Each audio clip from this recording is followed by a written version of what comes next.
శివాజీ మహారాజ్ పుట్టిన రోజు 1630 ఫిబ్రవరి 19. ఆయన పుట్టిన ప్రదేశం పూణె దగ్గరున్న కేహాన శివనేరికోట్. శివాజీ తండ్రి షాహాజీ భోన్స్లే ధైర్యవంతుడైన సేనాని. ఆయన దక్కన్ సుల్తానులకు సేవ్ చేశారు. శివాజీ తల్లి జీజాబాయి చాలా భక్తి జికానం కలిగిన మహిళ. ఆమె శివాజీలో లోతైన మాత విలువలను, మాతృభూమిపై ప్రేమను నింపింది. చిన్నప్పటి నుంచే శివాజీ అసాధారణ ధైర్య సాహసాలు, సైనిక వ్యవహారాలపై ఆసక్తి చూపించారు. తన తండ్రి సైనిక కార్యకలాపాల నుండి యుద్ధం, పరిపాలన గురించి నేర్చుకున్నారు. రామాయణ్, మహాభారత కళ ప్రభావం కూడా ఆయనపై బాగా ఉంది. ఈ ఇతిహాసాలు తన దేశాన్ని విదేశీ పాలన నుండి విముక్తి చేయాలనే కోరికను పెంచాయి. శివాజీ బాల్యం కోట్ గోడ్లకే పరిమితం కాలేదు. ఆయన సహ్యాద్రి అడవులను చుట్టేశారు. స్థానిక గ్రామస్తులతో స్నేహం చేసి వారి కష్టాల గురించి తెలుసుకున్నారు. ఈ అనుభవాలు ఆయనలో తన ప్రజల పట్ల లోతైన సానుభూతిని, వారి స్వేచ్ఛ కోసం పోరాడాలనే బలమైన సంకల్పాన్ని కలిగించాయి. తన ప్రజల కోసం ఒక స్వతంత్ర, సంపన్న రాజ్యాన్ని, వారు ఎదుర్కొంటున్న అణచివేత నుండి విముక్తిని ఆయన కలలు కన్నాడు. టీనేజ్ లోనే శివాజీ అసాధారణ నాయకత్వ లక్షణాలను ప్రదర్శించాడు. ఆయన నమ్మకమైన, ధైర్యవంతులైన సైనికులను సమీకరించారు. వారిని మావులాలు అని పిలిచేవారు. వారు స్వేచ్ఛ మహారాష్ట్ర అనే ఆయన కలను పంచుకున్నారు. 16 ఏళ్ల వయసులో బీజాపూర్ సుల్తానేట్ నుండి తొర్నాకోటను స్వాధీనం చేసుకోవడంతో ఆయనకు తొలి పెద్ద విజయం లభించింది. ఈ విజయం కేవలం కోటను జయించడం మాత్రమే కాదు, ఇది విదేశీ పాలనపై సింబాలిక్ విజయం. ఇది చాలా మంది హృదయాల్లో ఆశాకిరణాన్ని రగిలించింది. ప్రజలు స్వరాజ్యం అనే శివాజీ దార్శనికతను నమ్మడం ప్రారంభించారు. వారు ఆయన ఉద్యమంలో చేరడం ప్రారంభించారు.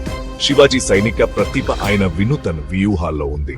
ఆయన గెరిల్లా యుద్ధాన్ని ఉపయోగించారు. ఇది దక్కన్ కఠినమైన భూభాగానికి సరిగ్గా సరిపోతుంది. వేగం, ఆశ్చర్యం యొక్క ప్రాముఖ్యతను ఆయన అర్థం చేసుకున్నారు. ఆయన వ్యూహాలు తరచుగా తన శత్రువుల పెద్ద, నెమ్మదిగా ఉండే సైన్యాలు చిత్తు చేశాయి. ఆయన వేగవంతమైన దాడులు, వ్యూహాత్మక తిరోగమనాన్ని నమ్మాడు. భూమి గురించి తనకున్న జ్ఞానాన్ని సవినియోగం చేసుకున్నాడు. శివాజీ విజయాలు కొనసాగాయి.